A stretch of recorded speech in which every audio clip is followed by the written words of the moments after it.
నియోజకవర్గంలో తిరుపతి నడిబొడ్డున గంగమ్మ ఆలయాన్ని ప్రదర్శించడం జరుగుతోంది. నిర్మాణం జరిగే దాని గురించి ఇక్కడ ఎన్డీఏ కూటమి నాయకులందరూ కూడా కలిసి దీన్ని పరిశీలించడం జరిగింది. ఇది అసంపూర్తిగా మిగిలింది.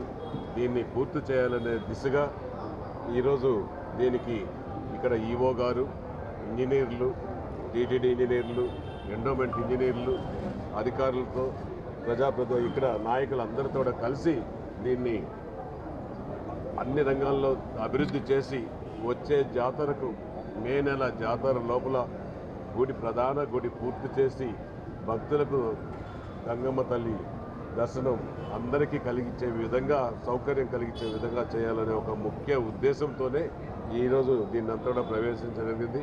కొంత పనులు జరిగాయి, కొంత ఉన్నాయి, ఇంకా కొంత నిధులు కూడా కావాలి. నిధులు కావాల్సిన దానికి నేను ఒకటే కోరుతున్నా, తిరుపతి వాస్తువులకు, పెద్దలకు, అందరికీ, వ్యాపారస్తులకు, ఉద్యోగస్తులకు, ప్రతి ఒక్కరిని కూడా కోరుతున్నా, నడివీధి గంగమ్మ గుడికి విరాళాలు మీకు తోచిన విధంగా ఇచ్చి ఈ బ్యాలెన్స్ వర్క్ని పూర్తి చేసి కుంభాభిషేకం చేసి జాతర జరుపుకుందామనే ఒక ముఖ్య ఉద్దేశం ఉంది. దీనికి అందరూ కూడా సహకరించాలనేసి కూడా తిరుపతిలో ఉన్న పెద్దలందరూ కూడా సహకరించి కోరుతున్నాను. ఇది మనకు తిరుపతిలో ఇది పెద్ద గంగమ్మ, స్వయాన వెంకటేశ్వర స్వామికి చెల్లెలు కింద వెలిసి ఉన్నాయి. దీన్ని పూర్తి చేసే బాధ్యత కూడా మేము అందరూ భుజస్కంధాల పైన వేసుకొని భక్తులను కూడా కోరిక వాళ్ళందరూ పూర్తి చేస్తామనేసి కూడా తెలియజేసుకుంటూ, ఇప్పటి వరకు టీటీడీ నిధులతో కూడా కొంత చేశారు. ఆ పనులు కూడా పూర్తి చేస్తామని ఇంజనీర్లు హామీ ఇవ్వడం కూడా జరిగింది.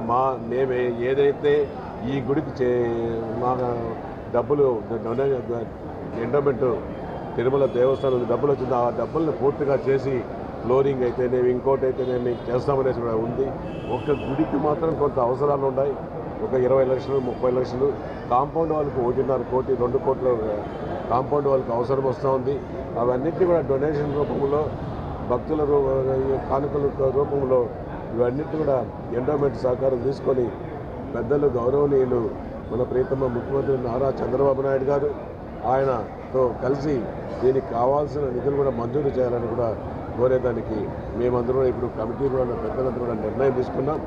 ఆ రోజు ఎన్డీఏ కూటమి ప్రభుత్వం ఎలక్షన్కి ముందు కూడా మన ఉప ముఖ్యమంత్రి గౌరవనీయులు పవన్ కళ్యాణ్ గారు తిరుమల వాసుల విజ్ఞప్తి మేరకు ముఖ్యమంత్రి గౌరవనీయులు నారా చంద్రబాబు నాయుడు గారితో కలిసి మాట్లాడి ఒప్పించి ఇది ఉచిత దర్శనం భక్తులకు, తిరుమలలో నివసిస్తున్న నివాసులకు ఉచిత దర్శనం ప్రతి నెల ఒక మంగళవారం ఉచితంగా దర్శన భాగ్యం కూడా కల్పించారు.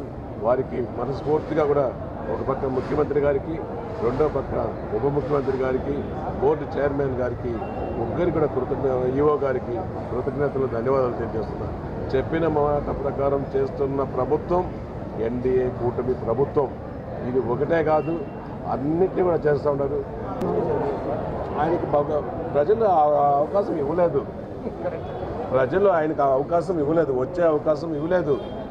ఆయన అన్నాడు 175 వై నాట్ 175 × 175 అన్నాడు. ప్రజలు తిరస్కరించారు. ఆ రోజు ఎన్డీఏ కూటమి తెలుగుదేశం ప్రభుత్వం 25 మంది 26 మంది ఉన్నారు.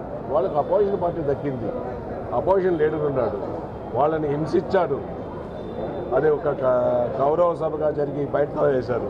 ఈరోజు మేమేమి ఎందుకు రాలేదనేది అది అందరూ ప్రజలే అడుగుతున్నారు. ఈరోజు వచ్చే ప్రజలే రానియకుండా చేశారనేసి కూడా ఈ సందర్భంగా తెలియజేస్తున్నారు. మరిన్ని వీడియోస్ కోసం ఛానల్ ని సబ్స్క్రైబ్ చేయండి. లేటెస్ట్ అప్డేట్స్ కోసం వాట్సాప్ ఛానల్ ని ఫాలో అవ్వండి. ఆ లింక్ డిస్క్రిప్షన్ లో ఉంది.